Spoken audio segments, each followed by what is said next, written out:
کہا المال والبنون زینت الحیات الدنیا، کہ دنیاوی زندگی ہے مال اور اولاد۔ انسان دنیا میں عام طور پر دو چیزوں پہ بہت فخر کرتا ہے، میری اولاد میرا مال، اور دونوں پہ اس کو بہت بھروسہ ہوتا ہے کہ میں نے خوب کمائی کر لی ہے، اب میرا کیا بگڑنے والا ہے، زندگی آسان سے گزر جائے گی، یہ ایک فکر ہوتی ہے۔ اور دوسری بات کیا ہوتی ہے، دوسری فکر اس کو یہ ہوتی ہے کہ میری اولاد ہے، اگر میرا مال چلا بھی جائے تو میری اولاد کمائی کرے گی، اگر کوئی میرا دشمن مجھے نقصان پہنچانا چاہے تو میری اولاد میری مدد کرے گی۔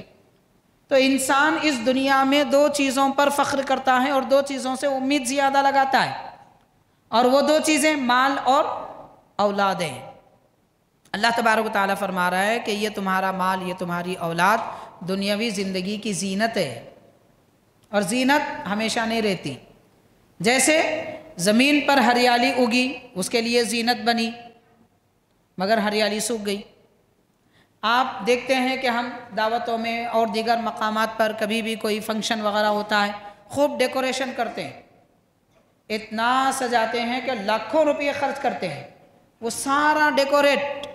4 گھنٹے 5 گھنٹے کا، بڑی مشکل سے 4-5 دن کا، اس کے بعد پھر اس کا وجود ختم۔ گھروں میں ہم پردے لگا کر اپنے کھڑکیاں، دروازے، دیواریں سجاتے ہیں، 8 دن کے بعد وہ پردے میلے ہو جاتے ہیں، اس کی زینت ختم۔ تو جیسے دنیا میں زینت ختم ہو جاتی ہے، مال اور اولاد بھی دنیا کی زینت ہے، نہ یہ باقی رہے گا نہ وہ باقی رہیں گے۔ کتنے ایسے والدین ہیں انہوں نے اپنے اولاد کے جنازے اپنے کندھوں پہ اٹھائے ہیں، جس اولاد پہ بھروسہ تھا وہی اولاد ساتھ چھوڑ کر چلی گئی۔ دنیا کی زینتیں ختم ہو جاتی ہے، رونق دنیا کی ہمیشہ باقی نہیں رہتی،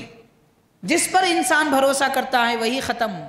اس لیے ہر بندے کو چاہیے کہ وہ اولاد اور مال پر نہیں بلکہ اولاد اور مال کے مالک اور خالق پر بھروسہ کرے، اللہ تعالیٰ پہ بھروسہ رکھے کہ وہ پروردگار جو اولاد دیتا ہے، وہ پروردگار جو مال دیتا ہے، وہ مال فنا کر دے تو پھر دوبارہ عطا فرمانے کی قدرت رکھتا ہے، اولاد کو ختم کر دے تو اس کے بدلے میں دوسری اولاد دینے کی طاقت رکھتا ہے، اس کی ذات پر بھروسہ ہونا چاہیے۔